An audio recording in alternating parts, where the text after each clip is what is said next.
Net carb versus total carb. Doesn't matter. Hi, I'm Dr. Ahmet Ergin. I specialize in endocrinology, diabetes, and metabolism. There are a lot of debates out there around the net carbs or the amount of total carbohydrates consumed in a day. Now, net carbs are defined by subtracting total carbohydrates from dietary fiber and in some cases sweeteners such as sugar alcohols. Now, most diabetics agree with this definition. They like it or not, right? In theory, measuring the net carbs subtracts the carbohydrates that have no effect on your blood sugar. Therefore, only net carbs should be considered when deciding how much insulin to take.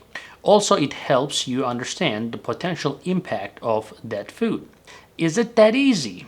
Well, if it was, I wouldn't really make an entire video about it.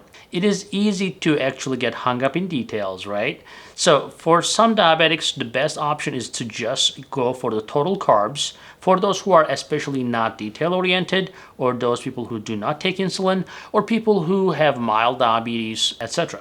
Now, some diabetics will subtract food's total fiber from its carbohydrate content only if there are more than 5 grams of fiber in there per serving. That helps if you are eating a lot of vegetables and fruits, right? So there is no real science for it, but you just need to find what works for you depending on your lifestyle, your attitude towards it, and the composition of your diet. For example, if you are not eating vegetables or fruits, there is no point about understanding the net carbs because everything you eat is a net carb if there is no fiber in your diet. Also, various sugar alcohols differ in their effects on blood sugar levels, with some having a more pronounced rise or fall in blood sugar levels than the others. So please watch our sweeteners video on this one. So you have to take all that into consideration when you're trying to count your net carbs. A large number of diabetics actually adopt the net carbohydrate method, but sometimes, like I said, trial and error is the only way to find out if it works for you or not. And your medical team should be involved in your decision-making process. But for you better understand whether counting the net carb would benefit you, I will talk more in depth about that for another 5 minutes or so. Let's talk about the food packaging and the net carb story. Now, with a simple glance at the nutrition facts panel, many goods in the United States may be figured out in terms of net carbohydrates. The panel in there will list other subcategories of carbs such as dietary fiber, the sugar alcohols, and that's going to be under the total carbohydrate line.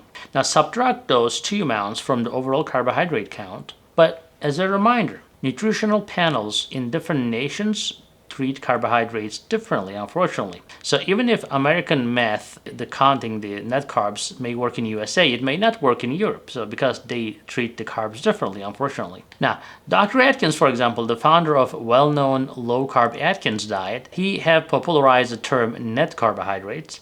Because of this, Dr. Atkins had to retract the term later, the net carb, in 2004, and he admitted to the regulators that it was too imperfect and too complicated to comply with the new food labeling requirements for carb content set by FDA.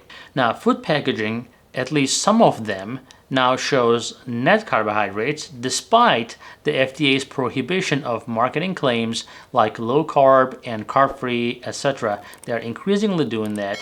Mainstream corporations, they're trying to use this net carb story as a way of hinting that their products are low carb as a result of the keto or low carb diet trends, etc. But net carbohydrates may be a worry for diabetics who need to know exactly how many carbs they're consuming in order to maintain a strict glycemic control.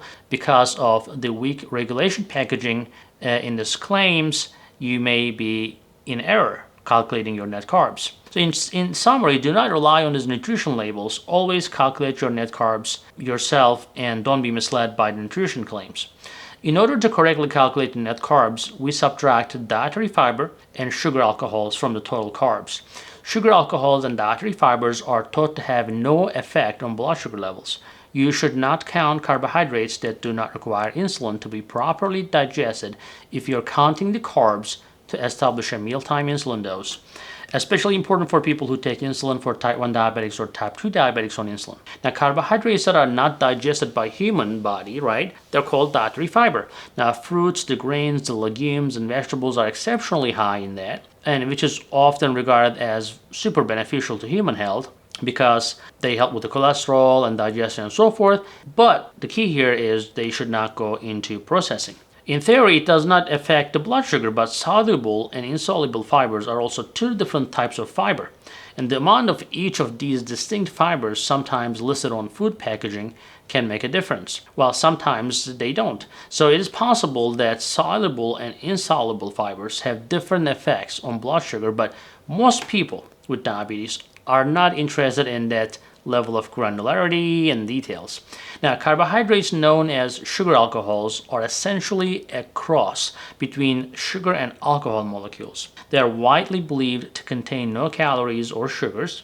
A small number of patients with diabetes may discover that some sugar alcohols actually can cause a predictable spike in their blood sugar, even if the sugar alcohols are poorly or incompletely or slowly absorbed by your body. Now, sugar alcohols are commonly found in low-carb packaged foods or low-carb advertised foods. And sugar alcohols like erythritol, for example, have a lot of going for them as sugar substitutes. When consumed in moderation, they can actually help people with diabetes to achieve their diabetes and nutrition goals. But sugar alcohols, if consumed in large quantities, not only they can negatively affect your blood sugar levels, but they also contribute to symptoms such as bloating, gas, and diarrhea. Now, what is the real difference between the net and total carbs then, right? Well, counting carbs before every meal is critical for people with type 1 and type 2 diabetes if they want to be really successful. And to do this precisely, especially to administer insulin before the meals based on the carbs, it becomes important to count the net carbs. It may be possible to increase your accuracy by counting net carbs rather than total carbs in some cases like this. But I still suggest caution against depending too much on the concept of net carbohydrates, which is scientifically a little dubious and may be prone to marketing gimmicks. Also, people tend to underestimate the carbs they eat anyway, so discounting fibers and sugar alcohols may make this underestimation even worse. Now, there is no one-size-fits-all response to this question based on my extended experience with people with diabetes who track their total carbs or people who track their net carbs. They have varying degrees of success with both methods.